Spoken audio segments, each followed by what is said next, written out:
naglabas, text ako sa mga kaibigan nating mga reporter. Sinabi ko, the Timor-Leste Court has nullified the extradition request of the Philippine government. Nag-react agad si Secretary Boying Remulla. Pakilala niyo naman si Secretary Boying Remulla, the Boying who cried wolf. Kasi puro mali eh. Mamaya pakikita ko sa inyo. Sabi niya, ako pa daw ang fake news. Kasi meron na daw aeroplano, susunduin na daw nila sa Timor-Leste, si Congressman Teves, at matagal na nila sinasabi, June pa, sinasabi nila malapit na, babalik na, etc. Ngayon, ipakikita ko po sa inyo, pinadala ko po, medyo mahaba yung desisyon.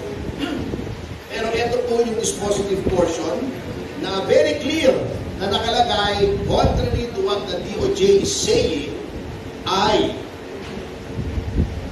wala pong extradition na mangyayari sapagkat na-invalidate, napawalang visa yung request ng Pilipinas na i-extradite si Congressman Teves. Malinaw po yan. Ito po ang